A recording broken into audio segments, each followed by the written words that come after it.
Hello दोस्तों, welcome back to team car delight. तो आज हम बात करने वाले हैं उन सब फीचर्स के बारे में which are absolutely useless in car, या most of the useless features के बारे में हम दोस्तों बात करने वाले हैं। कई बार ऐसा होता है कि हम अपर वेरिएंट्स को ऑप्ट कर जाते हैं, 1 लाख 2 लाख एक्स्ट्रा स्पेंड करते हैं उन वेरिएंट्स के लिए, एंड बाद में हमें पता चलता है कि ये फीचर्स इतने यूजलेस हैं, यानी कि इतने यूजफुल फीचर ये नहीं है। तो दोस्तों ये वीडियो बहुत ही ज़्यादा इन्फॉर्मेटिव रहने वाली है। इनमें कई सारे पॉइंट्स जो बहुत ज़्यादा असेंशियल है, जो कि हम इग्नोर कर जाते हैं कई बारी।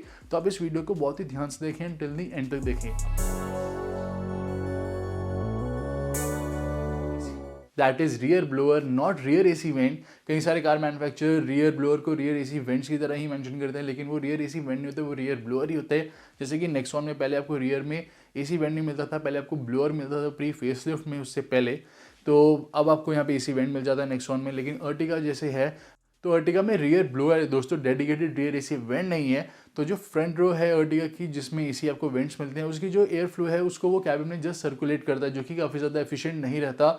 तो जो भी कार्स में गाइस रियर में ब्लोअर है, वो एज अ रियर फैन ही वर्क करता है। अगर आप कार परचेज कर रहे हैं गाइस, प्लान कर रहे हैं, तो आप रियर एसी वेंट जो होता है, डेडिकेटेड एसी वेंट, उसको ही आप परचेज करें।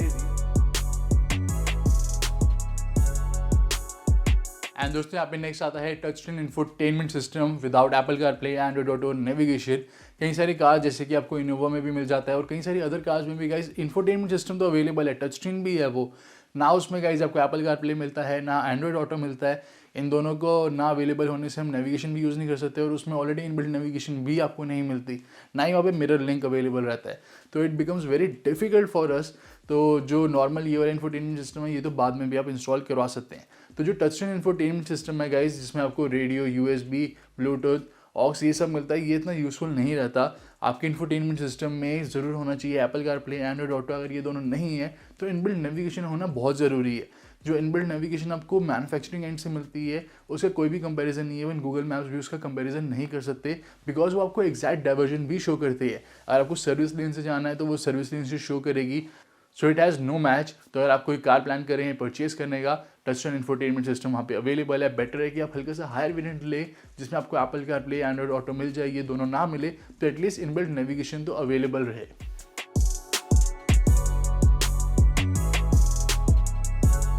And next is reverse parking camera without adaptive guidelines.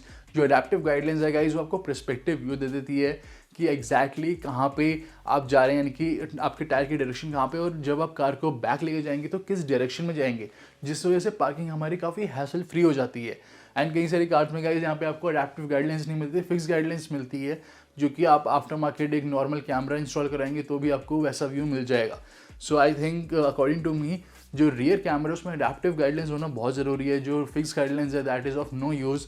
Nios में आपको फिक्स गाइडलाइंस मिलती हैं, ऑरा में आपको मिलती है, कई सारी मारुति कार्स में मिलती है, कई सारी अदर कार्स में भी आपको मिलती है, इवन कई सारी यहाँ पे VW कार्स में भी मिलती है। So fix guidelines guys opt ना करें। शोरूम एंड से आप कार परचेज कर रहे हैं, आप मेक श्योर करें कि उसमें एडेप्टिव गाइडलाइंस ज़रूर अवेलेबल रहे, because it makes parking hassle free.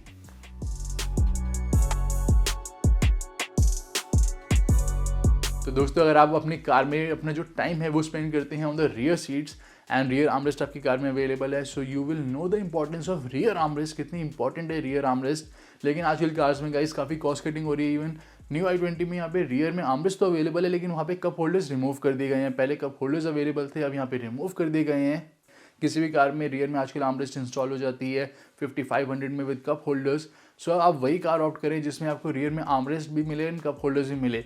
उसका कोई बेनिफिट नहीं है कि आप एक अपर वेरिएंट परचेज करें जिसमें आप रियर में आर्मरेस्ट तो आप ले रहे हैं, लेकिन उसमें कप होल्डर्स अवेलेबल नहीं है।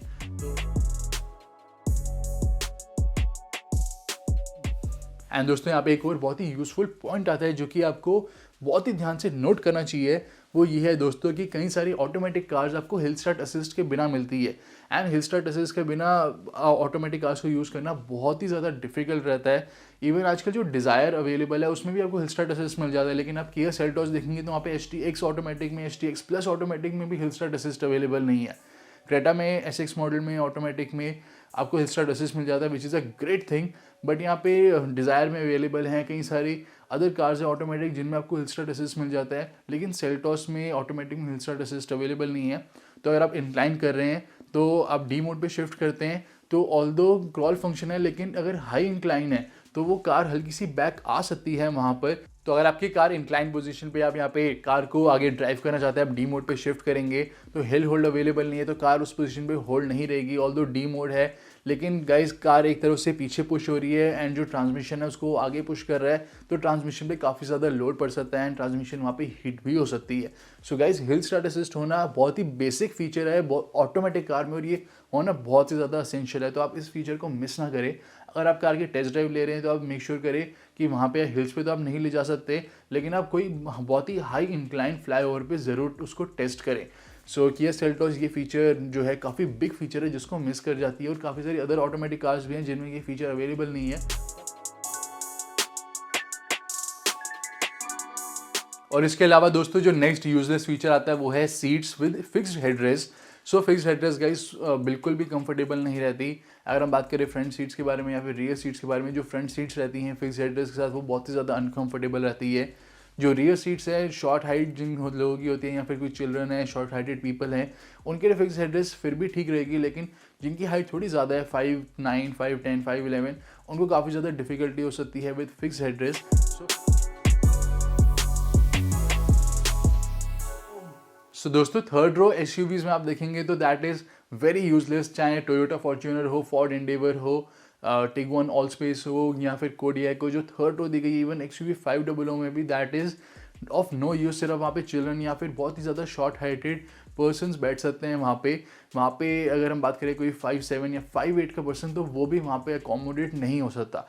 ऑन द कॉन्ट्ररी अगर हम देखें यहाँ पे टोयोटा इनोवा में या फिर महिंद्रा मराजो के थर्ड रो में 6'1" और 6'2" का पर्सन भी अकोमोडेट हो सकता है विदाउट एनी प्रॉब्लम।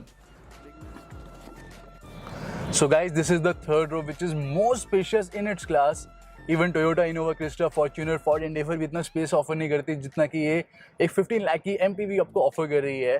सो यहाँ पे बहुत ही बढ़िया लेग रूम अवेलेबल है। इवन 5'11" मेरी हाइट है, तो सेकंड रो में जो मैं बैठा था मेरे पास बहुत ज़्यादा स्पेस था, तो मैं आगे भी कर सकता था। एंड यहाँ पे अगर कोई 6 फीट का पर्सन बैठता है तो वो क्वाइट कंफर्टेबल है even for long journeys as well, जो कि मैं यूजुअली नहीं बोलता, लेकिन यहाँ पे लॉन्ग जर्नीज के लिए काफ़ी बढ़िया कंफर्ट दिया गया है। एंड अकॉर्डिंग टू अस जो थर्ड रो है बिग साइज SUV में we are paying a very premium price, high price 40 lakh 35 lakh. So इस प्राइस में जो थर्ड रो है that should accommodate adults also, यानी कि इतनी स्पेस देनी चाहिए वहाँ पे कि एडल्ट्स भी अकोमोडेट हो सके।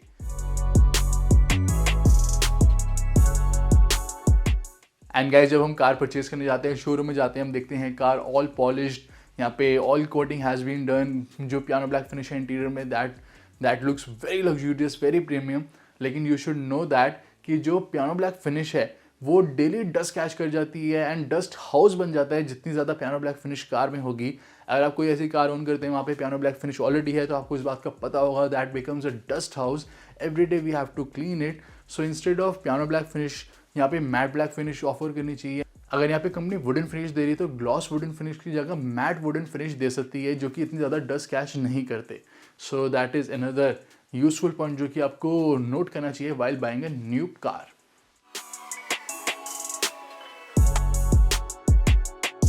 एंड दोस्तों जो रूफ रेल्स है वो कार की लुक को, अपीयरेंस को काफ़ी एनहांस कर देती है and they look very stylish. But क्या आपको पता है कि जो रूफ रेल्स है उनका जो एक्चुअल फंक्शनल है that is to carry load. They can carry load. कई सारी कार जैसे कि फोर्ड कार्स में आपको फंक्शनल रूफ रेल्स मिलती है that can hold a very good amount of weight. तो जो नॉन फंक्शनल रूफ रेल्स है वो लुक को तो एनहांस कर देती है, लेकिन वो वेट कैरी नहीं कर सकती। इन केस आपको कभी कार में वेट कैरी करना पड़ जाए तो आप वो रूफ रेल्स को बिल्कुल भी यूज़ नहीं कर सकते आप। एंड गाइज यहाँ पे जो लास्ट यूजलेस फीचर आता है वो है normal halogen bulb, that two of very low capacity. यहाँ पे 40-45 की जो हेलोजन बल्ब आते हैं दे आर वेरी यूजलेस। इनकी जो विजिबिलिटी है that is very poor and बाद में आपको इनको अपग्रेड करवाना पड़ता है फ्रॉम 40-45 टू 90-95 एक रिले इंस्टॉल होती है एंड ये अपडेट हो जाते हैं। उसके बाद ये काफ़ी ज़्यादा इंप्रूव हो जाते हैं। और अगर प्रोजेक्टर आपके पास होते हैं, प्रोजेक्टर हेलोजन हेडलैम्प, तो वो आपको काफ़ी ज़्यादा efficient visibility and illumination offer करते हैं एट नाइट। सो कार में जो हेडलैम्प है they should be very powerful because they are a very good safety feature. Highway में कई बार हमारे पास ब्लाइंड स्पॉट होता है, सो ऐसे काफ़ी ज़्यादा मेजर एक्सीडेंट भी हम देख चुके हैं, कोलिजन देख चुके हैं। तो जो कार की हेडलैम्प होनी चाहिए that should be very powerful. Headlamp होती है मोस्ट ऑफ द कार्स की, आप हैचबैक्स देख लें, प्रीमियम हैचबैक्स देख लें, कॉम्पैक्ट सेडान्स देख लें, इवन नॉर्मल सेडान्स भी आप देख लेते हैं लोअर वेरिएंट जिनमें नॉर्मल हेलोजन हेडलैम्प है, they are not so powerful. So that should not be ignored. तो दोस्तों ये थे top 10 useless features of car. इन फीचर्स के अलावा दोस्तों आपको कौन सा लगता है कि ये फीचर भी जो कार में है वो इतना ज़्यादा यूजफुल नहीं है, यूटिलिटी में इतना ज़्यादा काउंट नहीं होता, तो आप मेंशन कर सकते हैं कमेंट सेक्शन में। हम आपके कमेंट्स का वेट करेंगे। चैनल को सब्सक्राइब भी कर ले, बेल आइकन को भी प्रेस कर दें।